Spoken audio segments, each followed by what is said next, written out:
जित सेवया सुख पाइय, सो साहिब सदा संभालिय। जित कीता पाइय अपना, सा घाल बुरी क्यों घालीय। मंदा मूल न कीचाई, दे लम्मी नदर निहालीय। ज्यों साहिब नाल ना हारीय, तवे हा पासा ढालीय। किश लाहे उपर घालीय, किश लाहे उपर घालीय।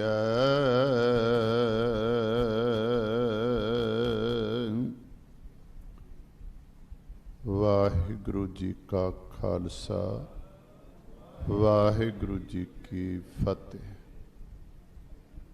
सतगुरां दी पावन पवित्र हजूरी दे अंदर सुभाईमान गुरु सुवारे प्रेमी सतसंगी जनों, वडभागे हो आप जी सतगुरां दी पावन हजूरी विच सत संगत करन दा सुभाग आप जी नूं प्राप्त होया है। शामां दे दीवान सोदर रहरास साहब दे पाठ तो बाद सत्कारयोग भाई रोशन सिंह जी गुरबाणी कीर्तन आप जी नूं सरवण करा रहे सी। वैसे इस गुरु घर दे अंदर रोज़ाना दीवान साजदे ने, पाठ भी हुंदा है, कीर्तन भी हुंदा है, पर अज दा ये विशेष दीवान जो एक लड़ी धन धन साहिब श्री गुरु अंगद देव जी महाराज सच्चे पातशाह जी दे नाम ते जो गुरु घर बनिया होया है, आप संगतां दे सहयोग नाल आप जी दे इस नगर दे विच वखरे वखरे गुरु घरां दे विच पिछले लगभग 13 को दिन तो दीवान सज रहे ने। आप हाजरियां भरदे हो, गुरमत विचारां दी सांझ आप जी दे नाल पाउणी। जिन्ने भी सतसंगी गुरु दी कृपा दे पात्र बने हो, सारे ध्यान गुरु शब्द गुरु चरनां दे नाल जोड़ो, सुरतियां बिरतियां नूं टिकाओ, गज के बोलो सतनाम वाहिगुरु। आप जी दे नाल मूल पाठ आसा की वार दी पावन बाणी दे विचों 21ਵੀਂ पौड़ी दा मैं आप जी दे नाल कीता है। हो सकता है मेरे तो पहला ਜਿਹੜੇ विद्वान सज्जन आप जी दे नाल विचारां करते रहे ने, उन्हां ने इस पौड़ी दे संबंध विच आप जी दे नाल विचार करदियां सांझ पाई होवे, क्योंकि गुरु अंगद देव जी महाराज दे जीवन नाल इस पौड़ी दा बड़ा नेड़े दा संबंध है। इतिहासक पक्ष है, बहुत नेड़े दा पक्ष है इस पौड़ी दा। वेखो आप कई बारी ये कहने ਵੀ ਇੱਕ ਸ਼ਬਦ ਸੱਜਣ ਠੱਗ ਨੇ ਸੁਣਿਆ, ਇੱਕ ਸ਼ਬਦ ਕੇਵਲ, ਤੇ ਭਾਈ ਸੱਜਣ ਬਣ ਗਿਆ। ਇੱਕ ਪੌੜੀ ਦਾ ਪਾਠ ਭਾਈ ਜੋਧ ਪਾਸੋਂ ਭਾਈ ਲਹਿਣਾ ਜੀ ਦੇ ਰੂਪ ਵਿੱਚ ਗੁਰੂ ਅੰਗਦ ਦੇਵ ਜੀ ਮਹਾਰਾਜ ਨੇ ਸੁਣਿਆ, ਤੇ ਗੁਰੂ ਨਾਨਕ ਦੇਵ ਜੀ ਦੇ ਚਰਨਾਂ ਤੱਕ ਪਹੁੰਚ ਗਿਆ। ਮੈਂ ਬੇਨਤੀ ਕਰਾਂਗਾ, ਬਾਣੀ ਸਾਨੂੰ ਗੁਰੂ ਦੇ ਨੇੜੇ ਲਿਆਂਦੀ ਹੈ। ਬਾਣੀ ਸਾਨੂੰ ਗੁਰੂ ਦੀ ਮੱਤ ਦੀ ਸੋਝੀ ਦਿੰਦੀ ਹੈ। ਬਚਨ ਗੁਰੂ ਅਰਜਨ ਦੇਵ ਜੀ ਮਹਾਰਾਜ ਦਾ ਆਪ ਬਹੁਤ ਵਾਰੀ ਪੜ੍ਹਦੇ ਸੁਣਦੇ ਹੋ। ਹਮਾਰੀ ਪਿਆਰੀ ਅੰਮ੍ਰਿਤ ਧਾਰੀ ਗੁਰ ਨਿਮਖ ਨਾ ਮਨ ਤੇ ਟਾਰੀ ਰੇ, ਇਹ ਵਸਤ ਤਜੀ ਨ ਜਾਏ ਨਿਤ ਨਿਤ ਰਖ ਉਰ ਧਾਰੋ। ਬਾਣੀ ਸਾਡੇ ਜੀਵਨ ਦਾ ਆਧਾਰ ਹੈ। ਬਾਣੀ ਹੀ ਸਾਨੂੰ ਗੁਰੂ ਦੇ ਨੇੜੇ ਲੈ ਕੇ ਆਂਦੀ। ਹਮਾਰੀ ਪਿਆਰੀ ਅੰਮ੍ਰਿਤ ਧਾਰੀ ਗੁਰ ਨਿਮਖ ਨ ਮਨ ਤੇ ਟਾਰੀ ਰੇ, ਦਰਸ਼ਨ ਪਰਸਨ ਸਰਸਨ ਹਰਸਨ ਰੰਗ ਰੰਗੀ ਕਰਤਾਰੀ ਰੇ। ਅਗਲੀ ਪੰਕਤੀ, ਖਿਨ ਰਾਮ ਗੁਰ ਗਮ, ਖਿਨ ਰਾਮ ਗੁਰ ਗਮ ਹਰ ਦਮ ਨਹਿ ਜਮ, ਹਰ ਕੰਠ ਨਾਨਕ ਉਰ ਹਾਰੀ ਰੇ। ਥੋੜਾ ਜਿਹਾ ਬਾਣੀ ਨੂੰ ਰਾਮ ਭਾਵ ਗਾ ਪੜ ਤੈਨੂੰ ਗੁਰੂ ਤੱਕ ਪਹੁੰਚਾ ਦੇਵੇਗੀ। ਗੁਰਗਮ, ਗੁਰਗਮ ਤੋਂ ਭਾਵ ਗੁਰੂ ਤੱਕ ਪਹੁੰਚਾ ਦੇਵੇਗੀ। ਤੇ ਫਿਰ ਹਰ ਦਮ ਬਾਣੀ ਨਾਲ ਜੁੜਿਆ ਰਹੇਗਾ ਤੇ ਜਮਾਂ ਦਾ ਡਰ ਹੀ ਕੋਈ ਨਹੀਂ। ਖਿਨ ਰਮ ਗੁਰਗਮ ਹਰ ਦਮ ਨਹਿ ਜਮ, ਹਰ ਕੰਠ ਨਾਨਕ ਉਰ ਹਾਰੀ ਰੇ। ਇਹ ਬਾਣੀ ਹੈ ਬਾਬਾ ਨਾਨਕ ਦੀ ਉਚਾਰਨ ਕੀਤੀ ਹੋਈ, ਜਿਹੜੀ ਭਾਈ ਲਹਿਣਾ ਜੀ ਇੱਕ ਆਮ ਸੰਸਾਰੀ ਪੱਧਰ ਤੇ ਜਿਉਣ ਵਾਲੇ ਨੇ। ਫਿਰ ਬੇਨਤੀ ਕਰਾਂ, ਠੀਕ ਹੈ, ਧਾਰਮਿਕ ਲਗਨ ਜੀਵਨ ਤੋਂ ਹੀ ਲੱਗ ਗਈ, ਜੀਵਨ ਦੇ ਆਰੰਭ ਤੋਂ ਹੀ ਲੱਗ ਗਈ, ਕਿਉਂਕਿ ਘਰ ਵਿੱਚ ਧਾਰਮਿਕ ਰਸਮਾਂ ਕੀਤੀਆਂ ਜਾਂਦੀਆਂ ਸੀ, ਧਾਰਮਿਕ ਰਿਵਾਜ ਕੀਤੇ ਜਾਂਦੇ ਸੀ। ਭਾਵੇਂ ਦੇਵੀ ਦੇ ਪੁਜਾਰੀ ਸਨ, ਪਰ ਲੱਗੇ ਤਾਂ ਧਰਮ ਦੇ ਰਾਹ ਵਾਲੇ ਪਾਸੇ ਸੀ ਨਾ, ਧਰਮ ਦੇ ਰਾਹ ਤੇ ਤੁਰੇ ਹੋਏ ਸੀ। ਧਾਰਮਿਕ ਰੁਚੀਆਂ ਤਾਂ ਸਨ ਹੀ। ਗੁਰੂ ਅੰਗਦ ਦੇਵ ਜੀ ਮਹਾਰਾਜ ਦੀਆਂ ਭਾਈ ਲਹਿਣਾ ਜੀ ਦੇ ਰੂਪ ਵਿੱਚ ਦੋ ਹਸਤੀਆਂ ਨੇ ਜਿਨ੍ਹਾਂ ਦਾ ਯੋਗਦਾਨ ਹੈ ਭਾਈ ਲਹਿਣਾ ਜੀ ਨੂੰ ਗੁਰੂ ਨਾਨਕ ਦੇ ਚਰਨਾਂ ਤੱਕ ਪਹੁੰਚਾਉਣ ਦਾ। ਵੈਸੇ ਇੱਥੇ ਕੌਣ ਆਵੇਗਾ ਗੁਰੂ ਕੋਲ? ਗੁਰੂ ਦਾ ਉਪਦੇਸ਼ ਕੌਣ ਸੁਨੇਗਾ? ਜਿਸ ਉੱਤੇ ਅਕਾਲ ਪੁਰਖ ਕਿਰਪਾ ਕਰੇਗਾ। ਵੇਖੋ ਨਾ, ਅਕਾਲ ਪੁਰਖ ਦੀ ਕਿਰਪਾ ਤੋਂ ਬਗੈਰ ਗੁਰੂ ਦੀ ਸ਼ਰਨ ਵਿੱਚ ਆਇਆ ਜਾਂਦਾ ਹੈ, ਤੇ ਨਾ ਹੀ ਗੁਰੂ ਦੀ ਕਿਰਪਾ ਤੋਂ ਬਗੈਰ, ਅਕਾਲ ਪੁਰਖ ਦੀ ਕਿਰਪਾ ਤੋਂ ਬਗੈਰ ਗੁਰੂ ਦਾ ਉਪਦੇਸ਼ ਸੁਣਿਆ ਜਾ ਸਕਦਾ ਹੈ। ਗੁਰੂ ਦੇ ਚਰਨਾਂ ਵਿੱਚ ਆਉਣਾ, ਗੁਰੂ ਦਾ ਉਪਦੇਸ਼ ਸੁਣਨਾ, ਇਹ ਅਕਾਲ ਪੁਰਖ ਦੀ ਕਿਰਪਾ ਹੈ। ਵੇਖੋ, ਵੈਸੇ ਆਪਾਂ ਕਹਿ ਦਈਏ ਵੀ ਤੁਸੀਂ ਹਿੰਮਤ ਕੀਤੀ ਆ ਗਏ, ਜਾਂ ਮੈਂ ਹਿੰਮਤ ਕੀਤੀ ਮੈਂ ਆ ਗਿਆ। ਉਦਮ ਕਰਨਾ ਹੈ, ਹਿੰਮਤ ਕਰਨੀ, ਇਹ ਸਾਡਾ ਫਰਜ਼ ਹੈ। ਪਰ ਇਹ ਕਦੀ ਵੀ ਹੰਕਾਰ ਨਹੀਂ ਕਰਨਾ ਕਿ ਗੁਰੂ ਦੀ ਸੰਗਤ ਵਿੱਚ ਮੈਂ ਆਇਆ, ਕਦੀ ਵੀ। ਇਹ ਵੀ ਹੰਕਾਰ ਨਹੀਂ ਕਰਨਾ ਕਿ ਮੈਂ ਗੁਰੂ ਦਾ ਸ਼ਬਦ ਕਮਾ ਰਿਹਾ, ਨਹੀਂ। ਕਮਾਏਗਾ ਕੌਣ? ਉਪਦੇਸ਼ ਕੌਣ ਕਮਾਏਗਾ? ਜਿਸ ਉੱਤੇ ਵਾਹਿਗੁਰੂ ਕਿਰਪਾ ਕਰੇਗਾ। ਸੰਗਤ ਵਿੱਚ ਕੌਣ ਆਏਗਾ? ਜਿਸ ਉੱਤੇ ਵਾਹਿਗੁਰੂ ਕਿਰਪਾ ਕਰੇਗਾ। ਕਿਉਂਕਿ ਮਹਾਰਾਜ ਦੇ ਬਚਨ ਨੇ, ਸਾਧ ਸੰਗ ਜੋ ਤੁਮੇ ਮਿਲਾਇਓ, ਮੈਂ ਨਹੀਂ ਆਇਆ, ਤੂੰ ਮਿਲਾਇਆ।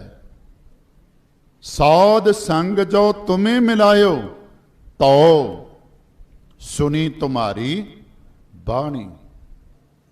ਕਰ ਕਿਰਪਾ ਪ੍ਰਭ ਸਾਧ ਸੰਗ ਮੇਲੀ, ਜਾ ਫਿਰ ਦੇਖਾਂ ਤਾਂ ਮੇਰਾ ਅੱਲਾ ਵੇਲੀ। ਕਿਉਂਕਿ ਬਿਨ ਭਾਗਾ ਸਤ ਸੰਗ ਨ ਲੱਭੈ, ਬਿਨ ਸੰਗਤ ਮੈਲ ਭਰੀਜੈ ਜੀਓ। ਅਗਲੀ ਗੱਲ, ਇੱਕ ਸ਼ਬਦ ਗੁਰੂ ਰਾਮਦਾਸ ਪਾਤਸ਼ਾਹ ਜੀ ਦਾ ਹੈ, ਤੁਸੀਂ ਬਹੁਤ ਵਾਰੀ ਸੁਣਦੇ ਹੋ, ਤੁਹਾਨੂੰ ਸਾਰਿਆਂ ਨੂੰ ਜ਼ਬਾਨੀ ਯਾਦ ਹੋਵੇਗਾ। ਗੁਰ ਸਤਿਗੁਰ ਕਾ ਜੋ ਸਿੱਖ ਅਖਾਏ, ਸੋ ਭਲਕੇ ਉਠ ਹਰ ਨਾਮ ਧਿਆਵੈ। ਹੁਣ ਇਸੇ ਹੀ ਸ਼ਲੋਕ ਦੇ ਅਖੀਰ ਵਿੱਚ ਜਾ ਕੇ ਗੁਰੂ ਰਾਮਦਾਸ ਪਾਤਸ਼ਾਹ ਜੀ ਕੀ ਆਖਦੇ ਨੇ? ਜਿਸ ਨੂੰ ਦਿਆਲ ਹੋਏ ਮੇਰਾ ਸੁਆਮੀ, ਫਿਰ ਮੈਂ ਰਿਪੀਟ ਕਰ ਦਿਆਂ, ਜਿਸ ਨੂੰ ਦਿਆਲ ਹੋਏ ਮੇਰਾ ਸੁਆਮੀ, ਤਿਸ ਗੁਰ ਸਿੱਖ ਗੁਰ ਉਪਦੇਸ਼ ਸੁਣਾਵੇ। ਜਿੰਦੇ ਉੱਤੇ ਮੇਰਾ ਮਾਲਕ ਵਾਹਿਗੁਰੂ ਪਰਮਾਤਮਾ ਦਿਆਲ ਹੁੰਦਾ ਹੈ, ਉਸ ਗੁਰ ਸਿੱਖ ਨੂੰ ਗੁਰੂ ਆਪਣਾ ਉਪਦੇਸ਼ ਸੁਣਾਉਂਦਾ ਹੈ, ਉਹੀ ਸੁਣ ਸਕਦਾ ਹੈ। ਸਤਿਗੁਰੂ ਗੁਰੂ ਅੰਗਦ ਦੇਵ ਜੀ ਮਹਾਰਾਜ ਦੀ ਇੱਕ ਸੱਕੀ ਭੂਆ ਨਹੀਂ, ਪਰ ਭੂਆ ਨਾਲੋਂ ਵੱਧ ਪਿਆਰ ਕਰਦੀ। ਆਪ ਜੀ ਨੂੰ ਇਤਿਹਾਸ ਵਿੱਚ ਪਤਾ ਹੋਵੇਗਾ, ਤਖਤ ਮੱਲ ਦੇ ਕੋਲ ਬਾਬਾ ਫੇਰੂ ਜੀ ਨੇ ਸਰਵਿਸ ਕੀਤੀ, ਤੇ ਤਖਤ ਮੱਲ ਦੇ ਜਿੱਥੇ ਪੁੱਤਰ ਸਨ, ਉੱਥੇ ਨਾਲ ਇੱਕ ਧੀ ਸੀ ਵਿਰਾਈ, ਜਿਹੜੀ ਖੰਡੂਰ ਸਾਹਿਬ ਮਹਿਮੇ ਚੌਧਰੀ ਦੇ ਨਾਲ ਵਿਆਹੀ ਹੋਈ ਸੀ। ਮਹਿਮੇ ਚੌਧਰੀ ਦੇ ਨਾਲ ਵਿਆਹੀ ਹੋਈ ਸੀ, ਤੇ ਗੁਰੂ ਮਹਾਰਾਜ ਸੱਚੇ ਪਾਤਸ਼ਾਹ ਉਹਨਾਂ ਨੂੰ, ਕਿਉਂਕਿ ਭਾਈ ਫੇਰੂ ਦੀ ਉਹ ਭੈਣ ਬਣੀ ਹੋਈ ਸੀ, ਤੇ ਉਹਨੂੰ ਆਪਣੀ ਭੂਆ ਕਹਿੰਦੇ ਸੀ। ਜਦੋਂ ਹਿਸਾਬ ਕਿਤਾਬ ਹੋਇਆ, ਕਿਉਂਕਿ ਨੌਕਰੀ ਕਰਦੇ ਸੀ ਬਾਬਾ ਫੇਰੂ ਜੀ, ਘਾਟਾ ਪਿਆ, ਬੀਬੀ ਵਿਰਾਈ ਦਾ ਪਿਓ ਜਿਹੜਾ ਸੀ ਉਹ ਨਾਰਾਜ਼ ਹੋ ਗਿਆ ਬਾਬਾ ਫੇਰੂ ਜੀ ਦੇ ਉੱਤੇ, ਤੇ ਬਾਬਾ ਫੇਰੂ ਜੀ ਨੇ ਮੱਤੇ ਕੀ ਸਰਾਂ ਨੂੰ, ਜਿਹਨੂੰ ਨਾਗੇ ਕੀ ਸਰਾਂ ਕਹਿੰਦੇ ਨੇ, ਉਹਨੂੰ ਛੱਡਿਆ, ਤੇ ਛੱਡ ਕੇ ਕੁਝ ਵਿਦਵਾਨ ਕਹਿੰਦੇ ਨੇ ਹਰੀ ਕੇ ਪਤਨ ਵੀ ਆਏ, ਕੁਝ ਵਿਦਵਾਨ ਕਹਿੰਦੇ ਨੇ ਸਿੱਧੇ ਖੰਡੂਰ ਸਾਹਿਬ ਆ ਗਏ। ਮੇਰੀ ਬੇਨਤੀ, ਖੰਡੂਰ ਸਾਹਿਬ ਆ ਗਏ, ਤੇ ਖੰਡੂਰ ਸਾਹਿਬ ਜਦੋਂ ਆਏ ਨੇ, ਉਸ ਤੋਂ ਆਉਣ ਤੋਂ ਪਹਿਲਾਂ ਗੁਰੂ ਅੰਗਦ ਦੇਵ ਜੀ ਮਹਾਰਾਜ ਭਾਈ ਲਹਿਣਾ ਜੀ ਦੇ ਰੂਪ ਵਿੱਚ ਗੁਰੂ ਨਾਨਕ ਪਾਤਸ਼ਾਹ ਜੀ ਦੇ ਦਰਸ਼ਨ ਆਪਣੀ ਭੂਆ ਦੇ ਨਾਲ ਕਰਕੇ ਗਏ ਨੇ। ਸਤਸੰਗ ਦੇ ਅੰਦਰ ਮਿਲੇ ਨੇ, ਆਸ਼ੀਰਵਾਦ ਵੀ ਲਿਆ। ਪਰ ਇੱਕ ਗੱਲ ਧਿਆਨ ਵਿੱਚ ਰੱਖਣਾ, ਜਦੋਂ ਫਿਰ ਮਿਲਣੀ ਹੋਈ ਕਿਉਂ ਨਹੀਂ ਪਹਿਚਾਨ ਸਕੇ? ਕਿਉਂ ਰਾਹ ਪੁੱਛਿਆ? ਕਿਉਂ ਘੋੜੇ ਦੀਆਂ ਵਾਗਾਂ ਫੜਾਈਆਂ? ਸਤਿਗੁਰੂ ਮਹਾਰਾਜ ਲੈ ਕੇ ਗਏ। ਬੇਸ਼ੱਕ ਵਿਦਵਾਨਾਂ ਦੇ ਕਥਨ ਮੁਤਾਬਕ ਘੋੜੇ ਦੀ ਲਗਾਮ ਨਹੀਂ, ਵਾਗਾ ਨਹੀਂ, ਬਲਕਿ ਭਾਈ ਲਹਿਣਾ ਜੀ ਨੇ ਆਪਣੇ ਮਨ ਦੀ ਲਗਾਮ ਫੜਾਈ। ਉਸ ਦਿਨ ਤੋਂ ਹੀ ਤੇ ਭੱਬਾ ਭੁੱਲਾ ਜੀ ਤੇ ਭੱਬਾ ਭਾਣਾ ਜੀ, ਤਿੰਨ ਭੱਬਿਆਂ ਦੀ ਗੱਲ ਆਪਾਂ ਆਮ ਤੌਰ ਤੇ ਕਰਦੇ ਹਾਂ ਗੁਰੂ ਅਮਰਦਾਸ ਪਾਤਸ਼ਾਹ ਦੇ ਜੀਵਨ ਵਿੱਚ, ਪਰ ਗੁਰੂ ਅੰਗਦ ਦੇਵ ਜੀ ਮਹਾਰਾਜ ਭਾਈ ਲਹਿਣਾ ਜੀ ਦੇ ਰੂਪ ਵਿੱਚ ਜਦੋਂ ਸੇਵਾ ਵਿੱਚ ਹਾਜ਼ਰ ਹੋਏ, ਇਹਨਾਂ ਨੇ ਦੋ ਭੱਬੇ, ਭੱਬਾ ਭੁੱਲਾ ਜੀ ਤੇ ਭੱਬਾ ਭਾਣਾ ਜੀ, ਇਹਨਾਂ ਨੂੰ ਆਪਣੇ ਜੀਵਨ ਦੇ ਸਾਹਮਣੇ ਰੱਖਿਆ। ਆਪ ਜੀ ਨੂੰ ਪਤਾ ਹੈ ਜਦੋਂ ਖੰਡੂਰ ਸਾਹਿਬ ਆ ਗਏ ਤੇ ਖੰਡੂਰ ਸਾਹਿਬ ਦੇ ਅੰਦਰ ਭਾਈ ਜੋਧ ਨੇ, ਜਿਵੇਂ ਅੱਜ ਵਿਦਵਾਨ ਕਹਿੰਦੇ ਨੇ ਨਾ, ਪੈਸਾ ਗੰਠ ਬਾਣੀ ਕੰਠ। ਆਪ ਜੀ ਨੂੰ ਪਤਾ ਹੋਵੇਗਾ ਜਿਹੜਾ ਸੇਵਾਦਾਰ ਵੀ ਸ਼੍ਰੋਮਣੀ ਕਮੇਟੀ ਦੇ ਅੰਦਰ ਪੱਕਾ ਹੋਣਾ ਹੈ ਨਾ, ਉਹਨੂੰ ਜਾਪ ਸਾਹਿਬ ਦੀ ਛੋਟ ਹੈ। ਜਾਪ ਸਾਹਿਬ ਨਹੀਂ ਉਹਨੇ ਸੁਣਾਣਾ, ਬਾਕੀ ਸਾਰੀਆਂ ਬਾਣੀਆਂ ਉਹਨੂੰ ਸੁਣਾ ਕੇ ਪੱਕਾ ਹੋਣ ਦੀ ਸ਼ਰਤ ਹੈ। ਇਹ ਆਪ ਜੀ ਨੂੰ ਪਤਾ ਹੋਵੇਗਾ। ਜਿੰਨੇ ਮੁਲਾਜ਼ਮ ਨੇ ਸਾਰੇ A to Z ਸਾਰਿਆਂ ਨੂੰ ਜਾਪ ਸਾਹਿਬ ਦੀ ਛੋਟ ਹੈ, ਬਾਕੀ ਸਾਰੀਆਂ ਬਾਣੀਆਂ ਉਹਨਾਂ ਨੂੰ ਸੁਣਾ ਕੇ ਤਾਂ ਪੱਕੇ ਕੀਤਾ ਜਾਂਦਾ ਹੈ। ਕਿਉਂ? ਕਿਉਂਕਿ ਹਰ ਸੇਵਾਦਾਰ ਦਾ ਬਾਣੀ ਨਾਲ ਲਗਨ ਹੋਣੀ ਚਾਹੀਦੀ। ਇਸੇ ਬਹਾਨੇ ਉਹ ਬਾਣੀ ਯਾਦ ਕਰਦਾ ਹੈ। ਤੇ ਮੈਂ ਜਿਹੜੀ ਬੇਨਤੀ ਕਰ ਰਿਹਾ, ਅੱਜ ਇਹ ਭਾਵਨਾ ਸਾਡੇ ਵਿੱਚੋਂ ਘਟਦੀ ਜਾ ਰਹੀ। ਕਿਹੜੀ? ਕੇਵਲ ਇਹ ਸੁਣ ਲੈਣਾ ਕਿ ਭਾਈ ਜੋਧ ਜਿਹੜੇ ਨੇ ਉਹ ਆਸਾ ਦੀ ਵਾਰ ਦਾ ਪੌੜੀਆਂ ਦੇ ਰੂਪ ਵਿੱਚ, ਕਿਉਂਕਿ ਸ਼ਲੋਕ ਗੁਰੂ ਅਰਜਨ ਦੇਵ ਜੀ ਮਹਾਰਾਜ ਨੇ ਦਰਜ ਕੀਤੇ ਨੇ ਨਾ, ਜਦੋਂ ਧੰਨ ਗੁਰੂ ਗ੍ਰੰਥ ਸਾਹਿਬ ਜੀ ਮਹਾਰਾਜ ਦੀ ਪੋਥੀ ਪਰਮੇਸ਼ਰ ਕੇ ਥਾਨ ਦੇ ਰੂਪ ਵਿੱਚ ਸੰਪਾਦਨਾ ਕੀਤੀ ਗਈ। ਪਹਿਲਾਂ ਕੇਵਲ ਪੌੜੀਆਂ ਸੀ ਤੇ ਪੌੜੀਆਂ ਦੇ ਭਾਵ ਨਾਲ ਮਿਲਦੇ ਜਿਹੜੇ ਸ਼ਲੋਕ ਸਨ ਉਹ ਦਰਜ ਕੀਤੇ ਗਏ। ਤੇ ਤੁਹਾਡੇ ਵਿੱਚੋਂ ਅੱਜ ਵੀ ਜਿਹੜੇ ਸਵੇਰੇ ਮੁੱਖ ਵਾਕ ਸੱਚਖੰਡ ਸ੍ਰੀ ਹਰਮੰਦਰ ਸਾਹਿਬ ਤੋਂ ਸੁਣਦੇ ਨੇ, ਕਦੀ ਸਿੰਘ ਸਾਹਿਬ ਨੇ ਇਹ ਨਹੀਂ ਕਿਹਾ ਵੀ ਸ਼ਲੋਕ ਤੇ ਨਾਲ ਲੱਗਦੀ ਪੌੜੀ। ਨਹੀਂ, ਉੱਥੇ ਇਹ ਕਿਹਾ ਜਾਂਦਾ ਪੌੜੀ ਦੇ ਨਾਲ ਲੱਗਦੇ ਸ਼ਲੋਕ, ਪੌੜੀ ਦੇ ਨਾਲ ਲੱਗਦੇ ਸ਼ਲੋਕ। ਸ਼ਲੋਕਾਂ ਦੀ ਗਿਣਤੀ ਨਹੀਂ, ਕਿਉਂਕਿ ਕੁਝ ਵਾਰਾਂ ਨੇ ਜਿਨ੍ਹਾਂ ਵਿੱਚ ਕੇਵਲ ਪੌੜੀਆਂ ਨੇ, ਜਿਵੇਂ ਬਸੰਤ ਕੀ ਵਾਰ ਦੇ ਅੰਦਰ ਪੌੜੀਆਂ ਨੇ, ਜਾਂ ਆਪਾਂ ਪੜ੍ਹਦੇ ਹਾਂ ਜਿਹੜੀ ਰਾਮਕਲੀ ਕੀ ਵਾਰ ਹੈ ਭਾਈ ਸੱਤਾ ਬਲਵੰਡ ਦੀ, ਉਸ ਵਿੱਚ ਵੀ ਪੌੜੀਆਂ ਨੇ, ਸ਼ਲੋਕ ਨਹੀਂ ਹੈਗੇ। ਪਹਿਲਾਂ ਕੇਵਲ ਤੇ ਕੇਵਲ ਵਾਰਾਂ ਪੌੜੀਆਂ ਸਨ, ਪਰ ਜਿੱਥੇ ਲੋੜ ਪਈ ਕਿਤੇ 4 ਸ਼ਲੋਕ ਵੀ ਆਣਗੇ ਪੌੜੀ ਦੇ ਨਾਲ, ਕਿਤੇ 1 ਸ਼ਲੋਕ ਵੀ ਆਵੇਗਾ, ਕਿਤੇ 2 ਵੀ ਆਣਗੇ। ਆਪ ਜੀ ਵੇਖਦੇ ਹੋ ਪੌੜੀਆਂ ਦੀ ਗਿਣਤੀ ਹੈ, ਸ਼ਲੋਕਾਂ ਦੀ ਨਹੀਂ। ਤੇ ਇਸ ਵਾਸਤੇ ਭਾਈ ਸਾਹਿਬ ਨੂੰ, ਭਾਈ ਜੋਧ ਜੀ ਨੂੰ ਆਸਾ ਕੀ ਵਾਰ ਯਾਦ ਹੋਵੇਗੀ। ਅੱਜ ਮੈਂ ਬੇਨਤੀ ਕਰਾਂ, ਭਾਈ ਮਨਜੀਤ ਸਿੰਘ ਬੈਠੇ ਨੇ, ਸੇਵਾਦਾਰ ਇੱਥੋਂ ਦੇ ਬੈਠੇ ਨੇ, ਮਹਿੰਗੀ ਬਾਣੀ ਵਿੱਚ ਭਾਈ ਸੱਤਾ ਤੇ ਬਲਵੰਡ ਦੀ ਵਾਰ ਨੂੰ ਗਿਣਿਆ ਜਾਂਦਾ। ਮਹਿੰਗੀ ਬਾਣੀ, ਮਹਿੰਗੀ ਬਾਣੀ ਤੋਂ ਭਾਵ ਜਿਹਨੂੰ ਪੜ੍ਹਨਾ ਔਖਾ ਹੈ ਉਹਨੂੰ ਮਹਿੰਗੀ ਬਾਣੀ ਕਹਿੰਦੇ ਨੇ। ਜਿਵੇਂ ਸਹਿਸਕ੍ਰਿਤੀ ਸ਼ਲੋਕ ਹੋ ਗਏ ਜਾਂ ਹੋਰ ਸ਼ਬਦ ਬਾਣੀ ਦੇ ਅੰਦਰ ਨੇ, ਉਹਨਾਂ ਨੂੰ ਮਹਿੰਗੀ ਬਾਣੀ ਕਿਹਾ ਜਾਂਦਾ ਹੈ। ਤੇ ਮੈਂ ਬੇਨਤੀ ਕਰ ਰਿਹਾ, ਅੱਜ ਸੱਤਾ ਤੇ ਬਲਵੰਡ ਦੀ ਜਿਹੜੀ ਵਾਰ ਹੈ ਰਾਮਕਲੀ ਰਾਗ ਦੇ ਅੰਦਰ, ਉਹਨੂੰ ਪੜ੍ਹਨਾ ਔਖਾ ਹੈ, ਪਰ ਪੁਰਾਣੇ ਬਜ਼ੁਰਗ, ਪੁਰਾਣੀਆਂ ਬੀਬੀਆਂ, ਉਹਨਾਂ ਨੂੰ ਪੁੱਛ ਲਵੋ, ਸਾਰਿਆਂ ਨੂੰ ਜ਼ਬਾਨੀ ਯਾਦ ਹੈ, ਉਹਨਾਂ ਨੂੰ ਜ਼ਬਾਨੀ ਯਾਦ ਹੈ। ਪੁਰਾਣੇ ਬਜ਼ੁਰਗਾਂ ਨੂੰ, ਪੁਰਾਣੀਆਂ ਬੀਬੀਆਂ ਨੂੰ ਕਦੀ ਤੱਕ ਉਹ ਰੋਟੀਆਂ ਪਕਾਉਂਦੀਆਂ, ਰਿੜਕਾ ਰਿੜਕਦੀਆਂ, ਉਹ ਭਾਈ ਸੱਤੇ ਬਲਵੰਡ ਦੀ ਵਾਰ ਪੜ੍ਹੀ ਜਾਂਦੀਆਂ ਨੇ, ਉਹਨਾਂ ਨੂੰ ਪਰਵਾਹ ਕੋਈ ਨਹੀਂ, ਉਹਨਾਂ ਨੂੰ ਜ਼ਬਾਨੀ ਯਾਦ ਹੈ। ਕਿਉਂਕਿ ਉਸ ਵੇਲੇ ਭਾਵੇਂ ਬੀਬੀਆਂ ਅਨਪੜ੍ਹ ਸਨ, ਬਹੁਤਾ ਪੜ੍ਹੀਆਂ ਹੋਈਆਂ ਨਹੀਂ ਸੀ। ਗੁਰਦੁਆਰੇ ਦੇ ਭਾਈ ਸਾਹਿਬ ਹੀ ਆਮ ਤੌਰ ਤੇ ਲੋਕਾਂ ਨੂੰ ਬਾਣੀ ਦੇ ਨਾਲ ਜੋੜਦੇ ਸੀ, ਸੰਥਿਆ ਕਰਾਉਂਦੇ ਸੀ। ਤੇ ਮੈਂ ਬੇਨਤੀ ਕਰਾਂ, ਉਸ ਵੇਲੇ ਵੀ ਬਾਣੀ ਦੇ ਨਾਲ ਪਿਆਰ ਸੀ। ਭਾਈ ਜੋਧ ਦੀ ਜਿਹੜੀ ਕਹਾਣੀ ਹੈ ਨਾ, ਸਾਖੀ, ਆਪਾਂ ਬਹੁਤ ਵਾਰੀ ਸੁਣੀ ਵੀ ਉਹ ਪੜ੍ਹ ਰਹੇ ਸਿਆਸਾ ਦੀ ਵਾਰ, ਪਰ ਇੱਕ ਗੱਲ ਚੇਤੇ ਰੱਖਣੀ ਹੈ, ਉਹਨਾਂ ਨੂੰ ਜ਼ਬਾਨੀ ਯਾਦ ਹੋਵੇਗੀ। ਮੇਰੇ ਦੋਸਤ ਨੇ, ਮਿੱਤਰ ਨੇ, ਗਿਆਨੀ ਬਲਦੇਵ ਸਿੰਘ ਪੌੜਾ ਸਾਹਿਬ ਵਾਲੇ, ਬਹੁਤ ਵਾਰੀ ਉਹਨਾਂ ਦੀ ਕਥਾ ਜਿਹੜੀ ਹੈ ਉਹ ਮੰਜੀ ਸਾਹਿਬ ਤੋਂ ਵੀ ਕਰਦੇ ਨੇ, ਬੰਗਲਾ ਸਾਹਿਬ ਤੋਂ ਵੀ ਕਰਦੇ ਨੇ, ਸੀਸਗੰਜ ਤੋਂ ਵੀ ਕਰਦੇ ਨੇ। ਉਹਨਾਂ ਨੇ ਮੈਨੂੰ ਇੱਕ ਵਾਰੀ ਦੱਸਿਆ, ਕਹਿੰਦੇ ਮੈਂ ਸਟੇਸ਼ਨ ਤੋਂ ਆ ਰਿਹਾ, ਤੜਕੇ ਦਾ ਟਾਈਮ ਹੈ, ਤੇ ਮਗਰ ਮੇਰੇ ਸੁਖਮਨੀ ਸਾਹਿਬ ਦਾ ਪਾਠ ਕੋਈ ਕਰ ਰਿਹਾ ਤੇ ਕੜ ਵੀ ਬੜੇ ਪਿਆਰ ਨਾਲ ਰਿਹਾ। ਤੇ ਮੈਂ ਸੋਚਿਆ ਵੀ ਇਸ ਵੇਲੇ ਕੌਣ ਹੋਵੇਗਾ ਪਾਠ ਕਰਨ ਵਾਲਾ? कोई चंगा सिखी स्वरूप दे अंदर होएगा, गुरु का प्यारा सिख होवेगा, पर हैरानी दी हद ना रही। कहंदे सिंह साहिब दी जदों मैं वेख्या मुड़ के एक नौजवान बच्चा जेड़ा केस नहीं है, सिर तो मुन है, पर सुखमनी साहिब दा पाठ इन्ने प्यार नाल कर रहा है, क्योंकि हनेरे विच कुदरती गल है। उन्हें कोई गुटका नहीं फड़िया होया ना, उस वेले मोबाइल का टाइम सी, अज तो कई साल पहलां दी गल है जिहड़ी मैं कर रहा।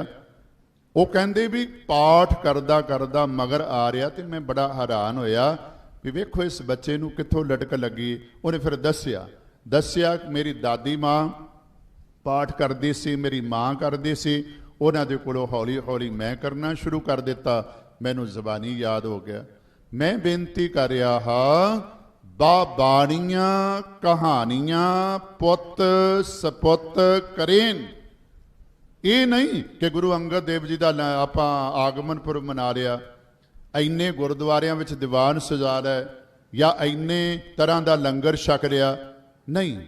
ये सारियां चीज़ां अपनी जगह ते ठीक ने, लंगर भी, दीवान सजाने भी, कथावां भी करनियां, कीर्तन करना, ये अपनी थां ते आ, इनू सुट नहीं पाना, क्योंकि इस राही ही सानू गुरु दे नेड़े होने का जिहड़ा ना वसीला प्राप्त होंदा है। पर प्यारिओ, ये सारे कुछ दी आउटपुट जिहड़ी ना, रिजल्ट नतीजा वो की है, बाणियां कहानियां पुत सपुत करेन वाली गल असी अपने ध्यान विच रखनी। मैं बेनती कर रहा, भाई जोध बाणी पढ़दा है ते गुरु अंगद देव जी महाराज सुनते ने, ते वेखो एक जथेदार ने देवी दा जिहड़ा जथा लैके जाते ने हर साल अपने पिता तो बाद कई साल लगातार उन्होंने काम किया, गुरु शरण विच बाद विच आए, पर सतगुरु महाराज की पावन बारी नूं जदों सुनिया, सतगुरां दी ये पौड़ी आसा की वार दी जदों सुनी, ते कहंदे ने अंदर जिहड़ी ठंड कई साल जथेदार बन के नहीं सी ना आई, केवल एक पौड़ी नूं सुन के अंदर ठंड वरत गई, एक पौड़ी नूं सुन के अंदर ठंड वरत गई। ते फिर बार बार ये सोचते ने कि ये बारी इन्नी ठंड देने वाली है, बारी पढ़न वाली का सुभाव बड़ा चंगा है। एक मैं होर बेनती करा, मिठ बोलड़ा जी हर सज्जन स्वामी मोरा। सिंह साहब ਗਿਆਨੀ ਜਸਵੰਤ ਸਿੰਘ जी परवाना, उन्होंने तुसीं सुनते रहंदे हो, वो छोटियां छोटियां साखियां बड़ियां सुणांदे ने कथा दे विच, पर उन्हां दा भाव अर्थ बड़ा हुंदा है, भाव अर्थ बड़ा हुंदा है। कहंदे ने एक बंदा गली दे विच ना गोलियां वेच रहा है, निम दियां गोलियां वेच रहा है, निम दियां, ते होका दिंदा है, निम दियां कौड़ियां मिठियां गोलियां लै लोगे वावा, जे नहीं लवोगे तो फोड़े निकलणगे, याद करके रोवोगे। हुण ये गल बार बार कह रहा है, होका दे रहा है। कहंदे ने गुरमुख प्यारा, रब दा प्यारा, रब नाल जुड़िया होया सामने आके खड़ा हो गया, गली दे विच जिथे होका दे रहा सी, रोक लिया। कहन लगे, भाई साहब जी किन्नियां गोलियां विकियां ने सवेर दियां, तू तुरिया होया है, किन्नियां गोलियां विकियां ने? कहन लगा, एक भी गोली नहीं विकी। ते गुरमुख प्यारा कहन लगा, जिन्ना मर्जी होके देंदा रहो, विकनी भी कोई नहीं। जे विकी नहीं, विकनी भी कोई नहीं। क्यों? आखन लगे, तेरी जबान भी कौड़ी ते तेरियां गोलियां भी कौड़ियां। ध्यान देवियो, आखन लगे तेरी जबान भी कौड़ी, तेरियां गोलियां भी कौड़ियां। प्यारिया, जे गोलियां कौड़ियां होन, जबान तेरी मिठी होवे, जबान तेरी मिठी होवे, ते तेरियां सारियां गोलियां विक जाणगियां। तेरियां तो दोवें चीज़ां कौड़ियां ने। ते प्यारिओ, मैं बेनती करा, सच कौड़ा जे, सच कौड़ा है। ਕਿਸੇ ਨੂੰ ਕਹੋ ਇਹ ਫੈਸਲਾ ਅੱਜ ਤੋਂ ਕਈ ਸੌ ਸਾਲ ਪਹਿਲਾਂ ਸਤਿਗੁਰਾਂ ਨੇ ਬਾਣੀ ਵਿੱਚ ਦੇ ਦਿੱਤਾ ਹੈ। ਸੱਚ ਲਾਗੇ ਤਾਂ ਆਵੇ ਸ਼ੋ, ਸੱਚੀ ਗੱਲ ਕਰਕੇ ਵੇਖ ਲਓ, ਅੱਗੋਂ ਜਿਹੜਾ ਸੁਣਨ ਵਾਲਾ ਹੈ ਉਸ ਨੂੰ ਗੁੱਸਾ ਆਵੇਗਾ। ਛੋ ਕਹਿੰਦੇ ਨੇ ਗੁੱਸਾ। ਸੱਚ ਲਾਗੇ ਤਾਂ ਆਵੇ ਸ਼ੋ, ਜਿਹੜਾ ਸੱਚੀ ਗੱਲ ਕਰੇਗਾ ਕੁਦਰਤੀ ਤੌਰ ਤੇ ਸੁਣਨ ਵਾਲੇ ਦੇ ਅੰਦਰ ਜੇ ਸਾਧ ਸੰਗਤ ਗੁਰੂ ਦੀ ਕਿਰਪਾ ਨਹੀਂ ਤੇ ਗੁੱਸੇ ਦੇ ਅੰਦਰ ਭਰ ਜਾਵੇਗਾ। ਫਿਰ ਧਿਆਨ ਦੇਵਿਓ, ਭਾਈ ਜੋਧ ਬਾਣੀ ਪੜ੍ਹਦਾ, ਗੁਰੂ ਅੰਗਦ ਦੇਵ ਜੀ ਮਹਾਰਾਜ ਨੇ ਬਾਣੀ ਪਹਿਲੇ ਦਿਨ ਸੁਣੀ ਭਾਈ ਲਹਿਣਾ ਜੀ ਦੇ ਰੂਪ ਵਿੱਚ, ਤੇ ਜਦੋਂ ਬਾਣੀ ਸੁਣੀ ਤੇ ਫਿਰ ਬਾਰ-ਬਾਰ ਇਹਨਾਂ ਪੰਕਤੀਆਂ ਨੂੰ ਆਪਣੀ ਜ਼ਬਾਨ ਤੋਂ ਉਚਾਰਨ ਕੀਤਾ, ਜਿਤ ਸੇਵਿਐ, ਸੇਵੀਏ ਨਹੀਂ, ਕਿਉਂਕਿ ਸਿਹਾਰੀ ਲੱਗੀ ਹੋਈ ਵਵੇ ਨੂੰ, ਜਿਸ ਦਾ ਭਾਵ ਹੈ ਜਿਤ ਸੇਵਿਐ ਸੁਖ ਪਾਈਐ। ਵੈਸੇ ਸੁਖ ਤੇ ਦੁੱਖ ਵਾਹਿਗੁਰੂ ਪਰਮਾਤਮਾ ਦੇ ਦਰ ਤੋਂ ਦੋ ਕੱਪੜੇ ਮਿਲੇ ਹੋਏ ਨੇ, ਜਿਹੜੇ ਹਰ ਬੰਦੇ ਨੇ ਆਪਣੇ ਸਰੀਰ ਤੇ ਹੰਢਾਣੇ ਨੇ। ਸੁਖ ਵੀ ਹੈ ਤੇ ਦੁੱਖ ਵੀ ਹੈ। ਮਹਾਰਾਜ ਨੇ ਬਾਣੀ ਵਿੱਚ ਇੱਥੋਂ ਤੱਕ ਆਖਿਆ, ਆ ਤੁਸੀਂ ਵੀ ਤਜਰਬਾ ਕਰ ਲਓ, ਜਿੰਨੇ ਵੀ ਧਾਰਮਿਕ ਸਥਾਨ ਨੇ ਉੱਥੇ ਆਉਣ ਵਾਲੇ ਸ਼ਰਧਾਲੂ ਕੋਈ ਤੁਹਾਨੂੰ ਇੱਕ ਵੀ ਨਹੀਂ ਮਿਲੇਗਾ ਜਿਹੜਾ ਕਹੇ ਵੀ ਮੈਨੂੰ ਦੁੱਖ ਮਿਲੇ। ਹੈ ਕੋਈ ਅਰਦਾਸ ਕਰਾਉਣ ਵਾਲਾ? ਹਰ ਬੰਦਾ ਚਾਹੁੰਦਾ ਹੈ ਵੀ ਮੈਨੂੰ ਸੁੱਖ ਮਿਲੇ। ਹਰ ਬੰਦੇ ਦੀ ਅਰਦਾਸ ਕਿ ਮੈਨੂੰ ਸੁੱਖ ਮਿਲੇ। ਤੇ ਸਤਿਗੁਰੂ ਮਹਾਰਾਜ ਵੀ ਇਹ ਗੱਲ ਕਹਿ ਰਹੇ ਨੇ, ਸੁਖ ਕੋ ਮੰਗੈ ਸਭ ਕੋ, ਦੁੱਖ ਨਾ ਮੰਗੈ ਕੋਈ। ਇਹ ਤਾਂ ਹੋ ਗਿਆ ਸਪਸ਼ਟ ਅਰਥ, ਤੁਹਾਨੂੰ ਵੀ ਸਮਝ ਆ ਗਿਆ। ਮੈਂ ਬੋਲਿਆ ਸੁਖ ਕੋ ਮੰਗੈ ਸਭ ਕੋ, ਦੁੱਖ ਨਾ ਮੰਗੈ ਕੋਈ। ਪਰ ਅਗਲੀ ਗੱਲ, ਸੁਖ ਹੈ ਕੋ ਦੁੱਖ ਅਗਲਾ, ਸੁਖ ਹੈ ਕੋ ਦੁੱਖ ਅਗਲਾ, ਮਨ ਮੁਖ ਬੋਝ ਨਾ ਹੋਏ। ਆਪਣੇ ਮਨ ਦੇ ਮੁਰੀਦ, ਮਨ ਪਿੱਛੇ ਚੱਲਣ ਵਾਲੇ ਬੰਦੇ ਨੂੰ ਇਹ ਗੱਲ ਸਮਝ ਨਹੀਂ ਆਉਂਦੀ ਕਿ ਜਿਹੜਾ ਮੈਂ ਸੁੱਖ ਮੰਗ ਰਿਹਾ ਇਹਦੇ ਨਾਲ ਦੁੱਖ ਵੀ ਖੜਾ ਹੋਇਆ। ਹਰ ਸੁੱਖ ਕੋਈ ਦੁਨੀਆ ਦਾ ਲੈ ਲਓ, ਹਰ ਸੁੱਖ ਦੇ ਨਾਲ ਦੁੱਖ ਹੈ। ਉਦਾਹਰਨ ਦੇ ਤੌਰ ਤੇ ਧਨ ਮੰਗਿਆ ਆ ਗਿਆ, ਧਨ ਚਲਾ ਗਿਆ, ਦੁੱਖ ਲੱਗਾ।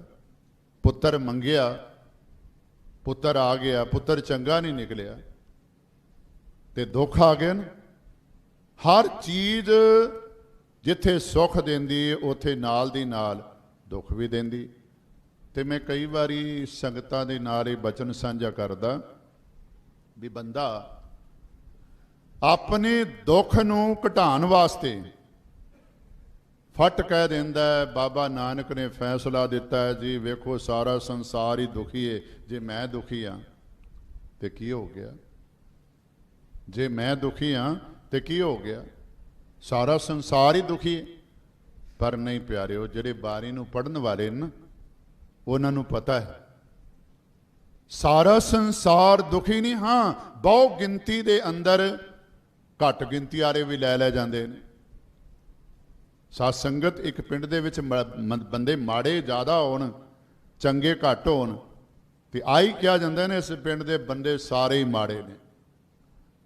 ਹਾਲੇ ਕਿ ਚੰਗੇ ਵੀ ਹੈਗੇ ਨੇ, ਮੈਂ ਬੇਨਤੀ ਕਰ ਰਿਹਾ, ਪਰ ਬਹੁਤਿਆਂ ਦੀ ਗਿਣਤੀ ਵਿੱਚ ਥੋੜਿਆਂ ਦੀ ਗਿਣਤੀ ਜਿਹੜੀ ਨਾ ਉਹ ਲੁਪਤ ਹੀ ਹੋ ਜਾਂਦੀ, ਖਤਮ ਹੀ ਹੋ ਜਾਂਦੀ। ਤੇ ਮੈਂ ਬੇਨਤੀ ਕਰ ਰਿਹਾ, ਆਮ ਤੌਰ ਤੇ ਆਪਾਂ ਇਹ ਕਹਿੰਦੇ ਹਾਂ ਕਿ ਵੇਖੋ ਜੀ ਸਾਰੇ ਦੁਖੀ ਨੇ, ਕੋਈ ਨਾ ਕੋਈ ਦੁੱਖ ਕਿਸੇ ਨੂੰ ਲੱਗਾ ਹੋਇਆ ਹੈ। ਪਰ ਨਹੀਂ, ਬਾਣੀ ਪੜ੍ਹਨ ਵਾਲਿਆਂ ਨੂੰ ਪਤਾ ਹੈ ਸੁਖੀ ਵੀ ਹੈ। ਪਰ ਸੁਖੀ ਕੌਣ ਨੇ? ਸੁਖ ਕਿਹਨਾਂ ਨੂੰ ਮਿਲਿਆ ਹੈ? ਇੱਕ ਸੁਖ ਬਾਹਰੀ ਹੈ, ਇੱਕ ਸੁਖ ਅੰਦਰ ਦਾ ਹੈ। ਤੇ ਮਹਾਰਾਜ ਨੇ ਬਾਰ-ਬਾਰ ਇਹ ਕਿਰਪਾ ਕੀਤੀ, ਸੁਖ ਦੁੱਖ ਦੋਏ ਦਰ ਕੱਪੜੇ, ਪਹਿਰੇ ਜਾਏ ਮਨੁੱਖ। ਅਗਲੀ ਪੰਕਤੀ, ਜਿੱਥੇ ਬੋਲਣ ਹਾਰੀਐ ਤਿੱਥੈ ਚੰਗੀ ਚੁੱਪ। ਹੁਣ ਇੱਥੇ ਭਾਰੇ ਮੰਨਣ ਦੀ ਗੱਲ ਹੈ, ਵਾਹਿਗੁਰੂ ਦੀ ਰਜ਼ਾ ਵਿੱਚ ਚੱਲਣ ਦੀ ਗੱਲ ਹੈ, ਕਿਉਂਕਿ ਉਸ ਦੇ ਸਾਹਮਣੇ ਆਪਾਂ ਬੋਲ ਨਹੀਂ ਸਕਦੇ, ਉਸ ਦੇ ਭਾਰੇ ਨੂੰ ਟਾਲ ਨਹੀਂ ਸਕਦੇ। ਸੁੱਖ ਦੁੱਖ ਦੋਏ ਦਰ ਕੱਪੜੇ ਪਹਿਰੇ ਜਾਏ ਮਨੁੱਖ, ਜਿੱਥੇ ਬੋਲਣ ਹਾਰੀਐ ਤਿੱਥੇ ਚੰਗੀ ਚੁੱਪ। ਪਰ ਸਤਿਗੁਰੂ ਕਿਰਪਾ ਕਰ ਰਹੇ ਨੇ, ਜਿਸ ਦਾ ਸਿਮਰਨ ਕੀਤਿਆਂ ਅੰਦਰ ਦਾ ਸੁੱਖ ਮਿਲਦਾ ਹੈ, ਉਸ ਮਾਲਕ ਨੂੰ ਕੰਮ ਪੈਣ ਤੇ ਨਹੀਂ, ਹਰ ਵੇਲੇ ਚੇਤੇ ਕਰੀਏ, ਹਰ ਵੇਲੇ ਯਾਦ ਕਰੀਏ। ਜਿਤ ਸੇਵਿਆ ਸੁਖ ਪਾਈਐ, ਸੋ ਸਾਹਿਬ ਸਦਾ ਸੰਭਾਲੀਐ। ਸੰਭਾਲੀਐ, ਉਹਨੂੰ ਚੇਤੇ ਕਰੀਏ, ਉਹਨੂੰ ਯਾਦ ਕਰੀਏ, ਉਸ ਦੇ ਸਿਮਰਨ ਵਿੱਚ ਜੁੜੀਏ ਹਮੇਸ਼ਾ ਹੀ। ਕਿਉਂਕਿ ਕਾਮ ਪਰੇ ਹਰ ਸਿਮਰੀਐ, ਐਸਾ ਸਿਮਰੋ ਨਿਤ। ਜਿਹਨੂੰ ਕੰਮ ਪੈਣ ਤੇ ਯਾਦ ਕਰਦੇ ਆ, ਉਹਨੂੰ ਹਰ ਵੇਲੇ ਚੇਤੇ ਰੱਖੀਏ। ਗੁਰੂ ਪਾਤਸ਼ਾਹ ਜੀ ਦਾ ਇੱਕ ਪਾਵਨ ਬਚਨ ਆਪਾਂ ਟੋਢੀ ਰਾਗ ਦੇ ਅੰਦਰ ਪੜ੍ਹਦੇ ਹਾਂ। ਸਤਿਗੁਰੂ ਮਹਾਰਾਜ ਉੱਥੇ ਵੀ ਕਿਰਪਾ ਕਰਦੇ ਨੇ, ਗੁਣ ਨਿਧਾਨ ਗੁਣ ਤਿੰਨ ਹੀ ਗਾਏ, ਜਾਂ ਕੋ ਕਿਰਪਾ ਧਾਰੀ ਸੋ ਸੁਖੀਆ। ਧਨ ਉਸ ਜਨਮਾ ਨਾਨਕ ਤਿਸ ਬਲਿਹਾਰੀ। ਸਤਿਗੁਰੂ ਸਾਨੂੰ ਪ੍ਰੇਰਨਾ ਕਰ ਰਹੇ ਨੇ, ਜਿਸ ਦਾ ਸਿਮਰਨ ਕੀਤਿਆ ਅੰਦਰ ਦਾ ਸੁਖ ਮਿਲਦਾ ਹੈ। ਕਿਹੜਾ? ਅਬਨਾਸੀ ਖੇਮ ਚਾਹੇ ਜੇ ਨਾਨਕ, ਸਦਾ ਸਿਮਰ ਨਾਰਾਇਣ। ਜੋ ਸੁਖ ਕੋ ਚਾਹੇ ਸਦਾ, ਸ਼ਰਨ ਰਾਮ ਕੀ ਲੈ। ਜੇ ਚਾਹਨੇ ਕਿ ਮੈਨੂੰ ਹਮੇਸ਼ਾ ਸੁਖ ਬਣਿਆ ਰਵੇ, ਕਿਉਂਕਿ ਸੁਖ ਨਾਹੀ ਬਹੁਤੈ ਧਨ ਖਾਟੈ, ਸੁਖ ਨਾਹੀ ਪੇਖੈ ਨਿਰਤ ਨਾਟੈ, ਸੁਖ ਨਾਹੀ ਬਹੁ ਦੇਸ਼ ਕਮਾਏ, ਸਰਬ ਸੁਖਾ ਹਰ ਹਰ ਗੁਣ ਗਾਏ। ਜਿਤ ਸੇਵਿਐ ਸੁਖ ਪਾਈਐ, ਸੋ ਸਾਹਿਬ ਸਦਾ ਸੰਭਾਲੀਐ। ਅਗਲੀ ਗੱਲ, ਜਿਤ ਕੀਤਾ ਪਾਈਏ ਆਪਣਾ। ਇੱਕ ਗੱਲ ਤਾਂ ਆਪਾਂ ਨੂੰ ਸਾਰਿਆਂ ਨੂੰ ਪਤਾ ਹੈ, ਜਿਹੜੇ ਬਾਣੀ ਪੜ੍ਹਨ ਵਾਲੇ ਨੇ। ਇਸ ਦਾ ਇਹ ਭਾਵ ਨਹੀਂ ਕਿ ਸਾਨੂੰ ਪਤਾ ਨਹੀਂ। ਨਹੀਂ, ਕਬੀਰ ਸਾਹਿਬ ਨੇ ਇੱਕ ਸ਼ਲੋਕ ਦੇ ਰਾਹੀਂ ਕਿਰਪਾ ਕੀਤੀ। ਕਬੀਰ ਮਨ ਜਾਨ ਸਭ ਬਾਤ, ਜਾਨਤ ਹੀ ਔਗਨ ਕਰੇ, ਕਾਹੇ ਕੀ ਕੁਸ਼ਲਾਤ, ਹਾਥ ਕੂਪ ਹਾਥ ਦੀਪ ਕੂਏ ਪਰੇ। ਵੇਖੋ, ਇੱਕ ਬੰਦਾ ਹਨੇਰੇ ਵਿੱਚ ਡਿੱਗ ਪਿਆ ਨਾ, ਟੋਏ ਵਿੱਚ, ਸਾਰੇ ਹਮਦਰਦੀ ਕਰਦੇ ਨੇ ਵੀ ਵਿਚਾਰਾ ਹਨੇਰਾ ਸੀ ਡਿੱਗ ਪਿਆ। ਇੱਕ ਬੰਦੇ ਕੋਲ ਚਾਨਣਾ ਵੀ ਹੈ, ਹੱਥ ਵਿੱਚ ਦੀਵਾ ਵੀ ਹੈ, ਫਿਰ ਟੋਏ ਵਿੱਚ ਡਿੱਗ ਪਵੇ ਤੇ ਲੋਕੀ ਮਜ਼ਾਕ ਕਰਦੇ ਨੇ, ਫਿਰ ਉਸ ਦੀ ਖਿੱਲੀ ਉਡਾਉਂਦੇ ਨੇ, ਉਸ ਦਾ ਹਾਸਾ ਉਡਾਉਂਦੇ ਨੇ ਕਿ ਇਹਦੇ ਕੋਲ ਦੀਵਾ ਵੀ ਸੀ ਜਾਂ ਲਾਈਟ ਦਾ ਪ੍ਰਬੰਧ ਵੀ ਸੀ, ਫਿਰ ਟੋਏ ਵਿੱਚ ਡਿੱਗ ਪਿਆ। ਕਬੀਰ ਸਾਹਿਬ ਜੀ ਆਖਦੇ ਨੇ, ਮੈਂ ਇੱਕ ਬੇਨਤੀ ਹੋਰ ਕਰ ਦੇਵਾ, ਫਸਲ ਦੋ ਤਰ੍ਹਾਂ ਸੁੱਕਦੀ, ਫਸਲ ਦੋ ਤਰ੍ਹਾਂ ਸੁੱਕਦੀ, ਇੱਕ ਪਾਣੀ ਤੋਂ ਬਗੈਰ, ਇੱਕ ਪਾਣੀ ਵਿੱਚ ਖੜੀ। ਇੱਕ ਪਾਣੀ ਤੋਂ ਬਗੈਰ, ਇੱਕ ਪਾਣੀ ਵਿੱਚ ਖੜੀ। ਹੁਣ ਜਿਹੜੀ ਪਾਣੀ ਤੋਂ ਬਗੈਰ ਸੁੱਕ ਗਈ, ਰੱਬ ਕਿਰਪਾ ਕਰੇ ਮੀਂਹ ਪੈ ਜਾਵੇ ਤੇ ਕੋਈ ਆਸ ਹੈ ਹਰੀ ਹੋਣ ਦੀ, ਕੁਝ ਆਸ ਹੈ। ਪਰ ਜਿਹੜੀ ਪਾਣੀ ਵਿੱਚ ਗਲੀ ਖਰੀ ਗਲ ਗਈ, ਪਾਣੀ ਵਿੱਚ ਹੀ ਗਲ ਗਈ, ਕੀ ਉਸ ਦੀ ਆਸ ਹੈ ਕਿ ਉਹ ਹਰੀ ਹੋ ਜਾਵੇਗੀ? ਧਿਆਨ ਦੇਵਿਓ, ਇੱਕ ਬੰਦਾ ਜਿਹਨੂੰ ਬਾਣੀ ਬਾਰੇ ਪਤਾ ਹੀ ਨਹੀਂ, ਜਿਹੜਾ ਬਾਣੀ ਬਾਰੇ ਜਾਣਦਾ ਨਹੀਂ। ਇੱਕ ਬੰਦਾ ਜਿਹਨੂੰ ਬਾਣੀ ਦਾ ਗਿਆਨ ਹੀ ਨਹੀਂ, ਉਸ ਦੀ ਆਸ ਤਾਂ ਆਪਾਂ ਕਰ ਸਕਦੇ ਹਾਂ, ਬਾਣੀ ਨਾਲ ਜੁੜੇਗਾ, ਬਾਣੀ ਦੇ ਨਾਲ ਆਪਣਾ ਸੰਬੰਧ ਜੋੜੇਗਾ, ਉਸ ਦਾ ਜੀਵਨ ਹਰਿਆ ਭਰਿਆ ਹੋ ਜਾਵੇਗਾ। ਪਰ ਜਿਹੜੇ ਬਾਣੀ ਪੜ੍ਹਨ ਵਾਲੇ ਨੇ, ਬਾਣੀ ਦੇ ਅਰਥ ਜਾਣਦੇ ਨੇ, ਬਾਣੀ ਨੂੰ ਸਮਝਦੇ ਨੇ, ਤੇ ਫਿਰ ਵੀ ਉਹਨਾਂ ਨੇ ਆਪਣੇ ਆਪ ਨੂੰ ਬਾਣੀ ਦੇ ਮੁਤਾਬਕ ਨਹੀਂ ਢਾਲਿਆ। ਮੈਂ ਬੇਨਤੀ ਕਰਾਂ, ਬਸ਼ਰ ਹਾਫੀ ਇੱਕ ਮੁਸਲਮਾਨ ਹੈ, ਇੱਕ ਨੰਬਰ ਦਾ ਸ਼ਰਾਬੀ ਤੇ ਕਬਾਬੀ ਹੈ। ਇੱਕ ਨੰਬਰ ਦਾ ਸ਼ਰਾਬੀ ਵੀ ਹੈ ਤੇ ਕਬਾਬੀ ਵੀ ਹੈ।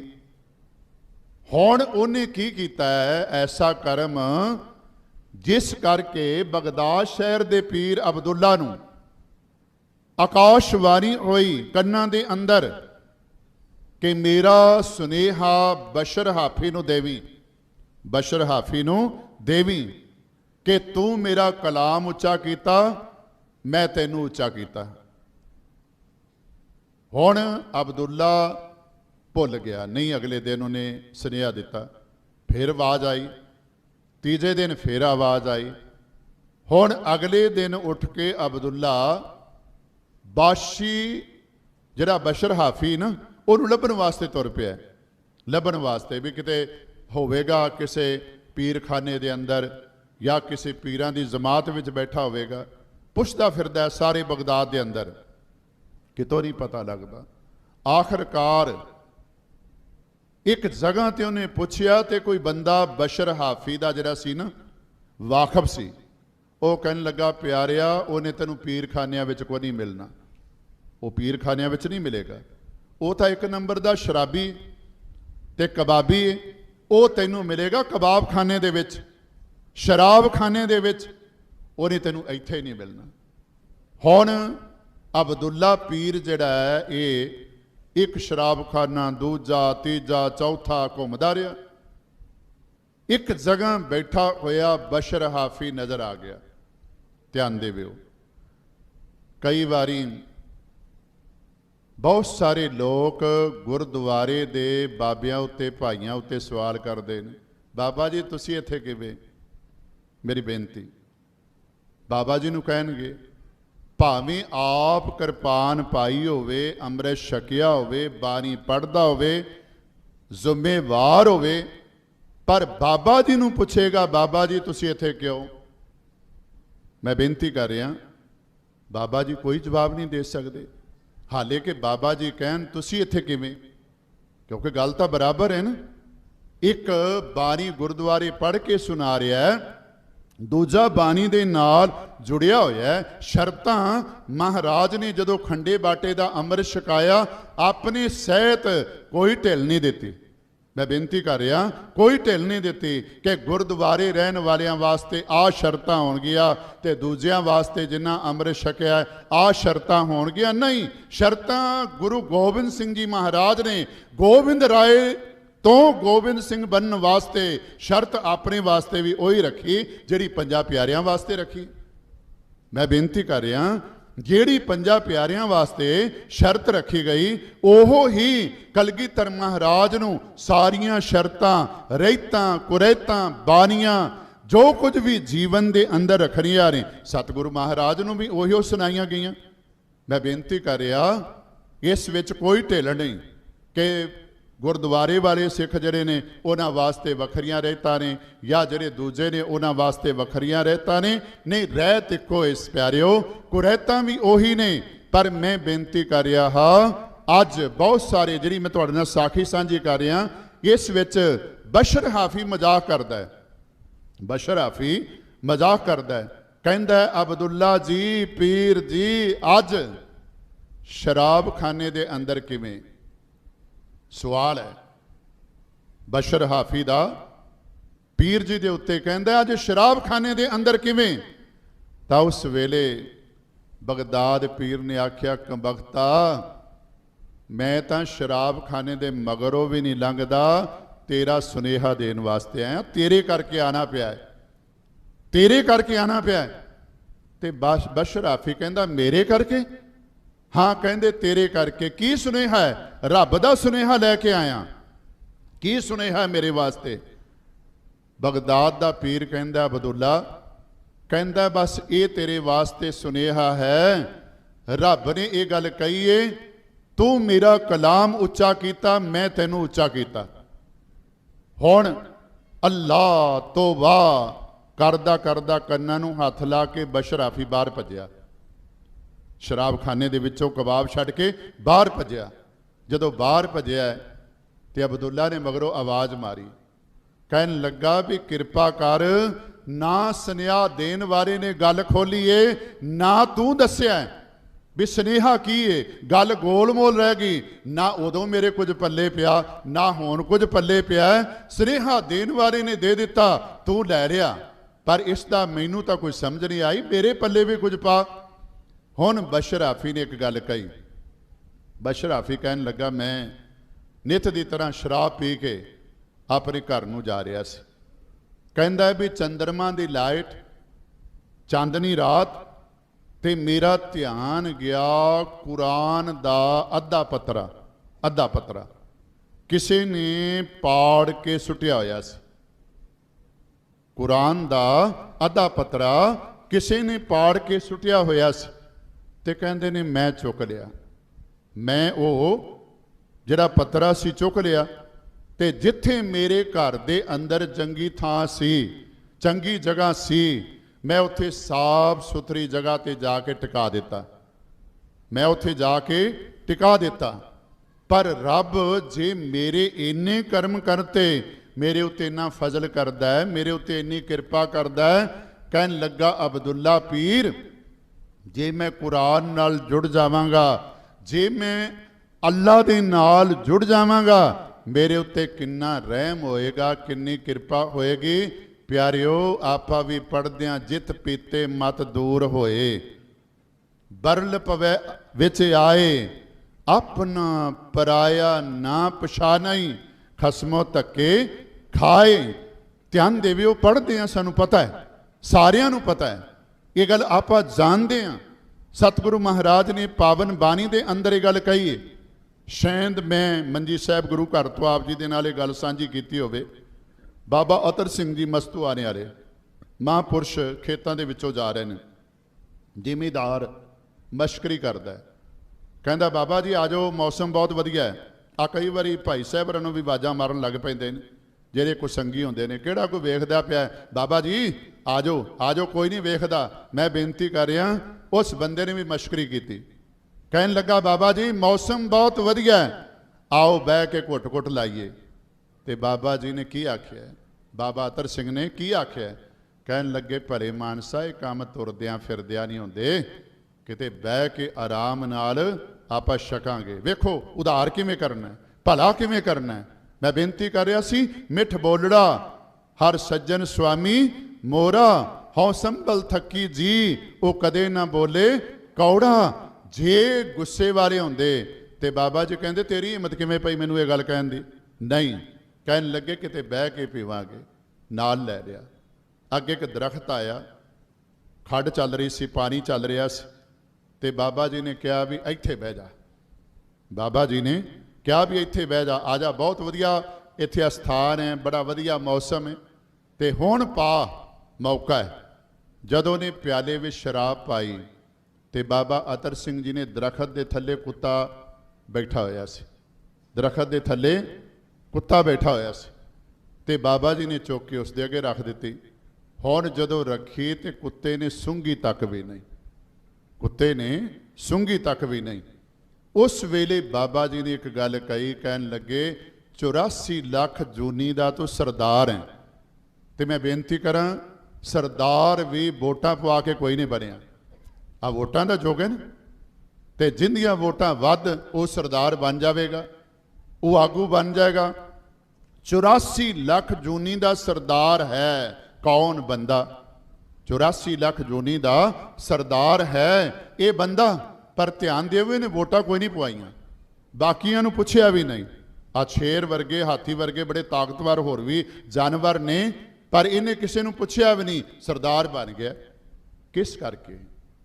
इहदे कोल सरदार बनन दी जुगती केड़ी है? महाराज आखदे न, इस धरती में तेरी सिकदारी, अवर जोन तेरी पनहारी। पनहारी तो पाप पानी भरन वाली, तेरे हुक्म की पालना करन वाली। बाकी जोनियां जड़ियां ने तेरे पानी भरन वालियां ने, पर तू इस धरती का सिकदार है। पर नाल ही ये गल महाराज ने कह दी ना, अन्न देवता, पानी देवता, बैसंतर देवता, लोन पंजवा पाया किरत, ता होवा पाक पवित। पापी स्यों तन गड्डिया, ता थुक्का पईयां तित।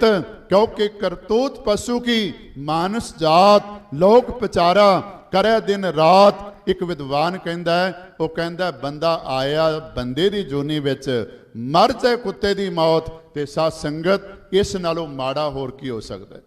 आप कहने ना कुत्ते की मौत मर गया, बंदा सी पर कुत्ते की मौत मरिया। वो कहते ने 84 लाख जूनी का सरदार है, पर साध संगत सरदार होने के नाते जे अपनी सरदारी के गुण अपने पल्ले बन के तुरदा है तो ये गल चेते रखता है, जित कीता पाइए अपना सा घाल बुरी क्यों घाली है। जिस कीते दा फल, मैं कई बार बेनती करा करदा, तुहाडे विचों बहुत सारे विदेश विच गए होणगे, क्योंकि दुआबे के इलाके के प्रेमी बड़े ने विदेश के अंदर।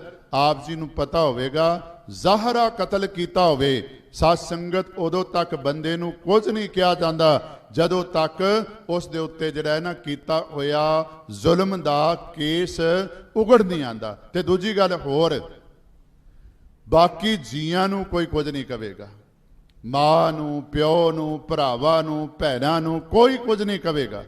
ਇੱਥੇ ਤਾਂ ਇੱਕ ਬੰਦੇ ਨੂੰ ਫੜਨਾ ਹੋਵੇ, ਕਸੂਰ ਕੀਤਾ ਹੋਵੇ ਤੇ ਸਾਰੇ ਪਰਿਵਾਰ ਨੂੰ ਸਾਧ ਸੰਗਤ ਖਿੱਚ ਲਿਆ ਜਾਂਦਾ ਹੈ। ਪਰ ਮੈਂ ਬੇਨਤੀ ਕਰਾਂ, ਬਾਹਰ ਐਸਾ ਨਹੀਂ।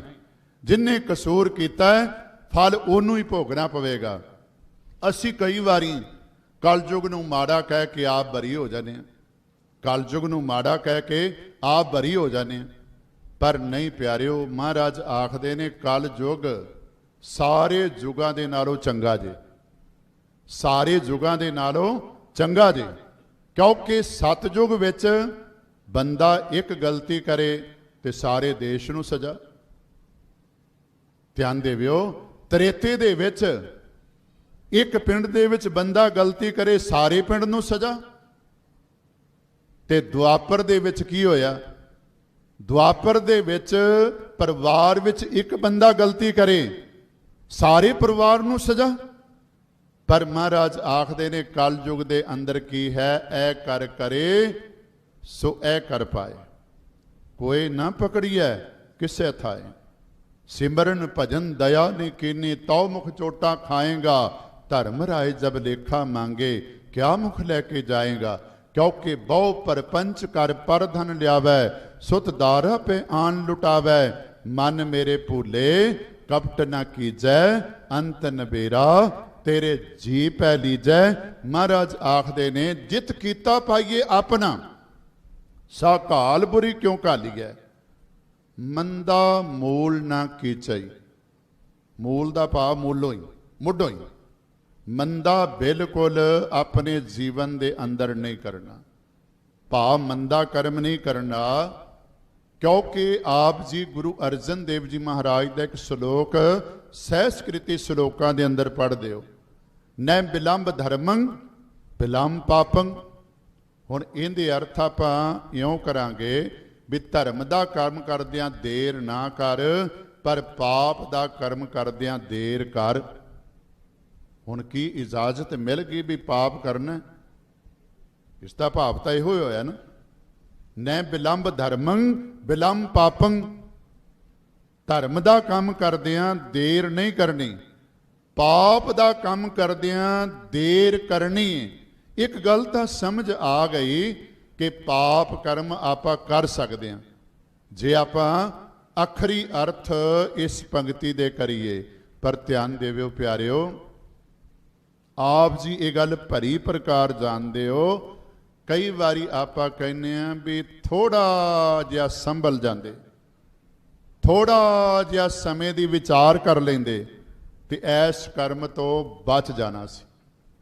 आ माड़ा कर्म नहीं सी होना, ये माड़े कर्म तो बच जाना सी। इत्थे महाराज ये गल कर रहे ने कि धर्म दा काम करदियां देर ना कर, पर जिहड़ा पाप दा कर्म है ओनू करन लग्गिया सोच देर कर, देर करेगा बच जाएगा। जित कीता पाइए अपना, सा घाल बुरी क्यों घाली है। क्योंकि गुरु का सिख पढ़दा आपे बीज आपे ही खाओ। महाराज आखदे ना, जैसा बीजै सो लुणै, कर्मा संदड़ा खेत बीजै बिख, मंगै अमृत वेखो ए न्याओ।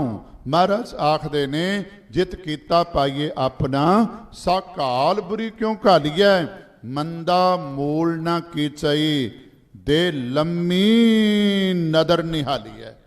लम्मी नदर दूर दृष्टि, लम्मी नदर तो भाव दूर दृष्टि विचार नाल ये गल अपने अंदर वसा लै कि मंदा कर्म अपने जीवन दे अंदर नहीं करना। ते हुण महाराज आखदे ने मंदा मूल ना कीचई ते लंबी नदर निहालीऐ, ज्यों साहिब नाल ना हारीऐ, तवेहा पासा ढालीऐ।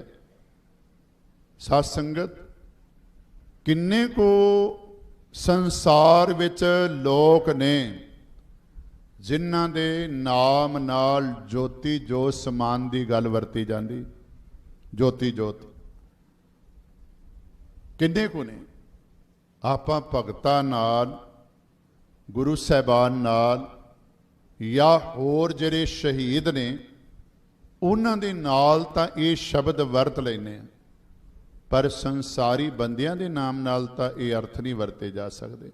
ज्योति जोत कदी अरदास सुनी ज्योति जोत समान वारी?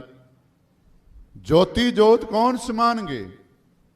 जेड़े गुरु दी कृपा दे पात्र बनगे। गुरु दी कृपा की सौ सिख सखा बंदप है भाई, जे गुर के भाने विच आवे अपने भाने जो चलै भाई, विछड़ चोटां खावे।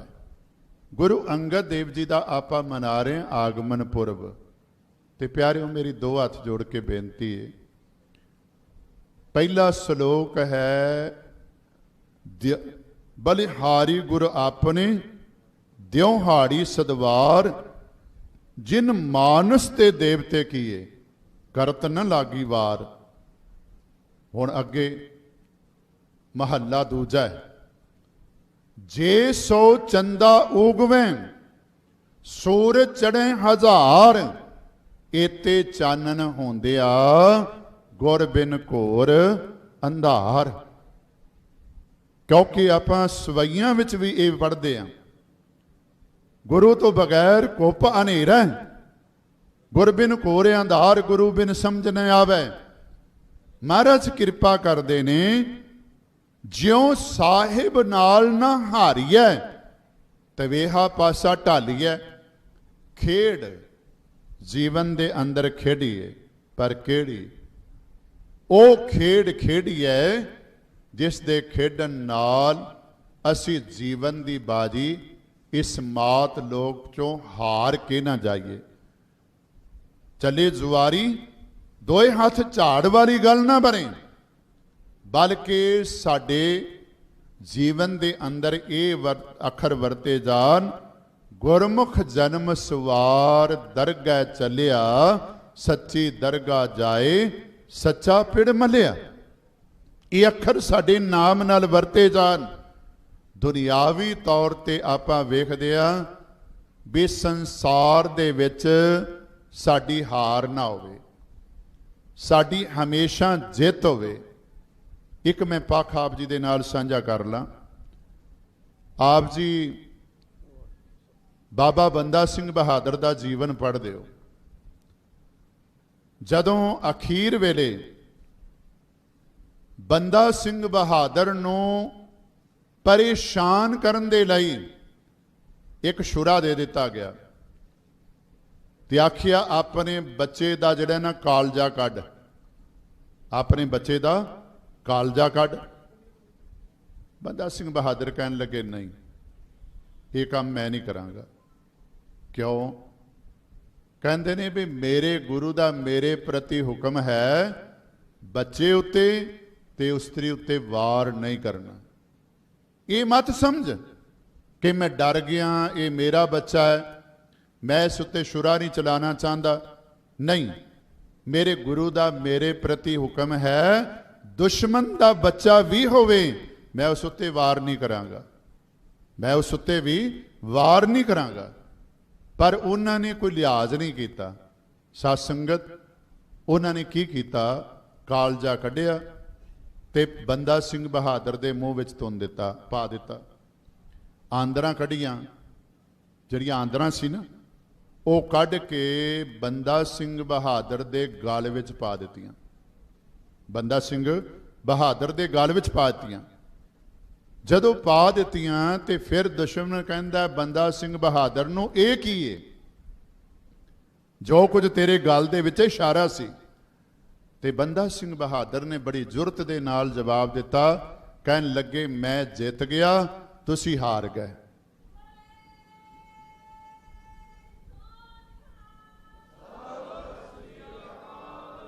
ਕਹਿਣ ਲੱਗੇ ਮੈਂ ਜਿੱਤ ਗਿਆ, ਤੁਸੀਂ ਹਾਰ ਗਏ। ਤੇ ਦੁਸ਼ਮਣ ਪੁੱਛਦਾ ਵੀ ਕਿਵੇਂ? ਕਹਿਣ ਲੱਗੇ ਹਾਰ ਜੇਤੂਆਂ ਨੂੰ ਪੈਂਦੇ ਨੇ, ਹਾਰਿਆਂ ਨੂੰ ਕਦੇ ਨਹੀਂ ਪੈਂਦੇ। ਹਾਰ ਜੇਤੂਆਂ ਨੂੰ ਪੈਂਦੇ ਨੇ, ਹਾਰਿਆਂ ਨੂੰ ਕਦੇ ਨਹੀਂ ਪੈਂਦੇ। ਤੇ ਮੈਂ ਬੇਨਤੀ ਕਰ ਰਿਹਾ ਸਾਧ ਸੰਗਤ, ਮਹਾਰਾਜ ਆਖਦੇ ਨੇ ਜਿਉਂ ਸਾਹਿਬ ਨਾਲ ਨਾ ਹਾਰੀਐ ਤਵੇਹਾ ਪਾਸਾ ਢਾਲੀਐ। ਉਹ ਕਿਹੜਾ ਪਾਸਾ ਹੈ? ਅੱਜ ਆਪਾਂ ਰੋਜ਼ ਅਰਦਾਸ ਦੇ ਵਿੱਚ 2 ਪਹਿਰੇ, ਸਾਧ ਸੰਗਤ 2 ਪਹਿਰੇ ਜਿਹੜੇ ਨੇ, ਬਾਕੀ ਭਾਈ ਸਾਹਿਬ ਅਰਦਾਸ ਕਰਦੇ ਨੇ, ਕਹਿੰਦੇ ਨੇ ਬੋਲੋ ਜੀ ਵਾਹਿਗੁਰੂ। ਪਰ ਜਦੋਂ 5 ਪਿਆਰਿਆਂ ਵਾਲਾ ਜਾਂ ਸਿੰਘਾਂ ਸਿੰਘਣੀਆਂ ਵਾਲਾ ਪਹਿਰਾ ਪੜਿਆ ਜਾਂਦਾ ਹੈ, ਉਸ ਵੇਲੇ ਆਖਦੇ ਨੇ ਖਾਲਸਾ ਜੀ ਬੋਲੋ ਜੀ ਵਾਹਿਗੁਰੂ। ਕਿਉਂ? ਕਿਸ ਵਾਸਤੇ? ਉਹਨਾਂ ਨੇ ਕੀ ਕੀਤਾ ਹੈ? ਆਪਾਂ ਕਹਿੰਦੇ ਹਾਂ ਨਾ 5 ਪਿਆਰਿਆਂ, 4 ਸਾਹਿਬਜ਼ਾਦਿਆਂ, 4 ਸਾਹਿਬਜ਼ਾਦਿਆਂ, 40 ਮੁਕਤਿਆਂ, ਹੱਠੀਆਂ ਜਪੀਆਂ, ਤਪੀਆਂ, ਜਿਨ ਨਾਮ ਜਪਿਆ, ਵੰਡ ਛਕਿਆ, ਦੇਗ ਚਲਾਈ, ਤੇਗ ਵਾਈ, ਦੇਖ ਕੇ ਅੰਡਿਠ ਕੀਤਾ। ਅੱਗੇ ਤਿੰਨਾਂ ਦੀ ਕਮਾਈ ਦਾ, ਕਮਾਈ ਕੀ ਹੈ? ਉਹਨਾਂ ਨੇ ਕਦੇ ਗੁਰੂ ਵੱਲ ਪਿੱਠ ਨਹੀਂ ਕੀਤੀ। ਆ ਸਾਖੀ ਤੁਸੀਂ ਸੁਣੀ ਹੋਣੀ ਵੀ ਗੁਰੂ ਮਹਾਰਾਜ ਰਾਵੀ ਨਦੀ ਦੇ ਵਿੱਚ ਇਸ਼ਨਾਨ ਕਰਦੇ ਸੀ, ਮੌਸਮ ਵਿਗੜ ਗਿਆ, ਗੜੇ ਪੈਣ ਲੱਗ ਪਏ, ਬਾਕੀ ਚਲੇ ਗਏ। ਅਜਿੱਤਾ ਰੰਧਾਵਾ ਵੀ ਚਲਿਆ ਗਿਆ, ਭਾਈ ਸੁਧਾਰਨ ਵੀ ਚਲਾ ਗਿਆ, ਬਾਬਾ ਬੁੱਢਾ ਜੀ ਵੀ ਚਲੇ ਗਏ। ਰਹਿ ਗਏ ਕੌਣ? ਭਾਈ ਲਹਿਣਾ ਜੀ। ਪੁੱਛਿਆ ਸੀ, ਆਖਿਆ ਤੂੰ ਕਿਉਂ ਨਹੀਂ ਗਿਆ? ਆਖਿਆ ਮਹਾਰਾਜ ਤੁਹਾਨੂੰ ਛੱਡ ਕੇ ਮੈਂ ਕਿਵੇਂ ਜਾ ਸਕਦਾ? ਤੁਹਾਨੂੰ ਛੱਡ ਕੇ ਮੈਂ ਕਿਵੇਂ ਜਾ ਸਕਦਾ? ਮੈਂ ਬੇਨਤੀ ਕਰ ਰਿਹਾ ਸਤਿਗੁਰੂ ਮਹਾਰਾਜ ਦੇ ਉਹਨਾਂ ਪਿਆਰਿਆਂ ਦੀ, ਹੱਠੀਆਂ ਦੀ, ਜਪੀਆਂ ਦੀ, ਤਪੀਆਂ ਦੀ। ਇੱਕ ਮੈਂ ਹੋਰ ਬੇਨਤੀ ਕਰ ਦੇਵਾਂ, ਨਾਂ ਨਹੀਂ ਲਿਖਿਆ ਕਿਸੇ ਦਾ ਵੀ। ਹੁਣ ਪਤਾ ਆਪਾਂ ਨੂੰ ਖੋਪਰੀ ਕਿੰਦੀ ਲੱਥੀ, ਬੰਦ ਕਿੰਨੇ ਕਟਵਾਏ, ਚਰਖੜੀਆਂ ਤੇ ਕੌਣ ਚੜੇ, ਪਤਾ ਹੈ ਨਾ। ਪਰ ਅਰਦਾਸ ਵਿੱਚ ਨਾਂ ਨਹੀਂ ਲਿਖਿਆ। ਕਿਉਂ? ਕਿਉਂਕਿ ਜਿਹੜਾ ਇਤਿਹਾਸ ਹੈ ਨਾ, ਇਹ ਰਿਪੀਟ ਹੁੰਦਾ ਰਹਿੰਦਾ ਹੈ। ਇਤਿਹਾਸ ਰਿਪੀਟ ਹੁੰਦਾ ਰਹਿੰਦਾ ਬਾਰ-ਬਾਰ। ਇਸੇ ਵਾਸਤੇ ਉਹਨਾਂ ਦੀ ਕੇਵਲ ਕਮਾਈ ਦਾ ਧਿਆਨ ਧਰ ਕੇ ਬੋਲੋ ਜੀ ਵਾਹਿਗੁਰੂ ਕਹਿਣ ਦੀ ਗੱਲ ਸਾਨੂੰ ਸਾਰਿਆਂ ਨੂੰ ਸਮਝਾਈ ਹੈ।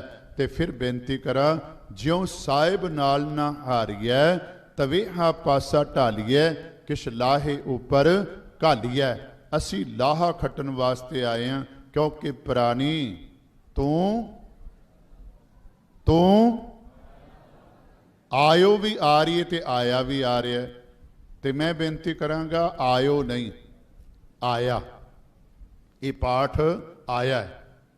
ਆਮ ਤੌਰ ਤੇ ਪੜਿਆ ਜਾਂਦਾ ਹੈ ਪ੍ਰਾਣੀ ਤੂੰ ਆਇਓ ਲਾਹਾ ਲੈਣ, ਨਹੀਂ, ਪ੍ਰਾਣੀ ਤੂੰ ਆਇਆ ਲਾਹਾ ਲੈਣ। ਇੱਕ ਗੱਲ ਤਾਂ ਸਾਫ਼ ਹੈ ਵੀ ਹਰ ਬੰਦਾ ਪ੍ਰਾਣੀ ਜਿਹੜਾ ਹੈ, ਪ੍ਰਾਣਾਂ ਨੂੰ ਧਾਰਨ ਕਰਨ ਵਾਲਾ ਪ੍ਰਾਣ ਧਾਰੀ, ਉਹ ਆਇਆ ਹੈ ਲਾਹਾ ਲੈਣ ਵਾਸਤੇ। ਲਾਹਾ ਲੈਣ ਵਾਸਤੇ ਆਇਆ। ਪ੍ਰਾਣੀ ਤੂੰ ਆਇਆ ਲਾਹਾ ਲੈਣ, ਲੱਗਾ ਕਿਤ ਕੁਫਕੜੇ ਸਭ ਮੁਕਦੀ ਚੱਲੀ ਰੈਣ। ਲਾਹੇ ਵਾਲਾ ਪਾਸਾ ਢਾਲ ਛੱਡ ਕੇ ਤੂੰ ਹੋਰ ਪਾਸੇ ਲੱਗ ਗਿਆ, ਮਾੜੇ ਕੰਮਾਂ 'ਚ ਲੱਗ ਗਿਆ। ਪਰ ਧਿਆਨ ਰੱਖੀ ਜੀਵਨ ਰੂਪੀ ਰਾਤ ਤੇਰੀ ਬਤੀਤ ਹੁੰਦੀ ਜਾ ਰਹੀ ਹੈ। ਜੀਵਨ ਰੂਪੀ ਰਾਤ ਤੇਰੀ ਬਤੀਤ ਹੁੰਦੀ ਜਾ ਰਹੀ ਹੈ। ਤੇ ਮਹਾਰਾਜ ਬਾਰ-ਬਾਰ ਸਾਨੂੰ ਸਮਝਾਦੇ ਨੇ, ਗੁਰਮੁਖ ਲਾਹਾ ਲੈ ਗਏ ਮਨਮੁਖ ਚੱਲੇ ਮੂਲ ਗਵਾਏ ਜਿਉ। ਗੁਰਮੁਖ ਲਾਦਾ ਮਨਮੁਖ ਗਵਾਇਆ। ਸਾਧ ਸੰਗਤ ਇੱਥੇ ਮੈਂ ਇੱਕ ਬੇਨਤੀ ਕਰ ਦੇਵਾ, ਕਿਉਂਕਿ ਆਪਾਂ ਸਮਾਪਤੀ ਕਰਨੀ। ਇੱਕ ਧਿਆਨ ਰੱਖਿਓ, ਮੈਂ ਤੁਹਾਨੂੰ ਨਾ ਕਹਾਂ ਮਨਮੁਖ, ਤੁਸੀਂ ਮੈਨੂੰ ਨਾ ਕਹੋ। ਮੈਂ ਤੁਹਾਨੂੰ ਗੁਰਮੁਖ ਨਾ ਕਹਾਂ, ਤੁਸੀਂ ਮੈਨੂੰ ਨਾ ਕਹੋ। ਇਹ ਵੇਖੋ ਆਪਣੇ ਅੰਦਰ ਝਾਤ ਮਾਰ ਕੇ ਬਾਣੀ ਦੇ ਮੁਤਾਬਕ ਅਸੀਂ ਮਨਮੁਖ ਹਾਂ ਜਾਂ ਗੁਰਮੁਖ ਹਾਂ। 4 ਸੰਸਕਾਰ ਨੇ ਸਾਡੇ ਰਹਿਤ ਮਰਿਆਦਾ ਦੇ ਮੁਤਾਬਕ। 4 जन्म संस्कार, अमृत संस्कार, आनंद संस्कार ते अंतम संस्कार। हुण ये वेखना है, ये 4 संस्कार ही जिन्नियां मेरियां भैणां बैठियां ने, जिन्ने वीर बैठे ने, तुसीं आप भी अपने दोस्तां मित्रां नूं भी ये पुछिओ कि की ये गुरु की मत मुताबक होंदे ने। जन्म संस्कार जे नहीं तो मजबूरियां नूं छड्डो। सत संगत मैं तो हैरान हाँ, लोहड़ियां मैरिज पैलेस दे विच एक पासे कहंदे गरीबी आ गई, पैसा कोई नहीं, बंदे जिहड़े ने गरीबी आ गई, ते दूजे पासे लोहड़ियां लोहड़ा पै जावे मैरिज पैलेस दे विच। असीं विआह दियां जिहड़ियां ने वरे गंढा जिन्हां बजुर्गां नूं पता ही नहीं सी। मैनूं कई वारी निआणे कहंदे ने पापा जी तुहाडा जन्मदिन लंघ गया तुहानूं पता नहीं, तुहाडा जन्मदिन लंघ गया तुहानूं पता नहीं। मैं आख जी मैनूं कोई पता नहीं, ना साडे मनांदे सी ना असीं मनांदे। मेरी बेनती हुण ये गल्लां जिहड़ियां ने साडीआं मजबूरियां बन गईआं ने, इन्हां मजबूरियां तो बचिए ते अंदर झात मारीए। जन्म संस्कार गुरमत अनुसार है, साडा आनंद संस्कार गुरमत अनुसार है, साडा अमृत संस्कार गुरमत अनुसार है, साडा अंतम संस्कार जिहड़ा है गुरमत अनुसार है। जे नहीं तो फिर अपने नाल वो लिख लियो, ते जे है तो फिर वो लिख लियो। जे है तो गुरमुख लिख लो, जे नहीं तो मनमुख लिख लो। हुण निरा ये कही जाना गुरपुरब मना लै ते गुरमुख ते मनमुख की व्याख्या कर ली, असी उत्थे टिके रहे। मेरी बेनती है, रमा हो जो पानी जो होता रवा, रमा हो जो पानी जो होता रवा, रवा हो जो पुल तो टिकाना कहाँ। पानी का सुभाव है चलना, पर जेडे पुल बनाए ने ये लोगों के लंघन वास्ते बनाए ने, लोगों के लंघन वास्ते बनाए ने। ते जे पुल भी तुरने शुरू हो गए फिर की हाल होगा। मैं बेनती करा, अज हालात ये बने हुए हैं, पानी भी रवा हो जाता है, पुल भी रवा हो जाते हैं। पानी का सुभाव तो है उन्हें चलना है, पर जेडे पुल ने ये स्थिर होंदे ने, इन्हां दे पिलर गड्ढे होंदे ने, इन्हां दे उत्तों लोकां ने लंघना है। ते जिन्ने भी मैं बेनती करांगा, गुरद्वारे दे सेवादारां दी जिम्मेवारी ज़्यादा, उस दे नाल प्रबंधक ते प्रबंधक दे नाल संगत। मैं बेनती करा जी आप मॉडल बन के चल पवांगे तो फिर की संगत नूं प्रेरणा नहीं मिलेगी। अज लोग उलामे देंदे ने, अज लोग ये गल आखदे ने, तुसीं आप कित्थे खड़े हो, तुहाडे कित्थे खड़े होए ने। साध संगत ये गल्लां सानूं सारिआं नूं विचारन की लोड़ है, ते बाणी की रोशनी विच विचारीए। सतगुर की जिसनूं मत आवे सो सतगुरु माहे समाना, ये बाणी जो जियो जाना तिस अंतर रवे हर नामा। सतगुरु कृपा करन, सतगुरु का ये बचन पल्ले बनिओ केड़ा, जे सो चंदा उगवै सूरज चढ़े हजार, इते चानन होंदिया गुर बिन घोर अंधार।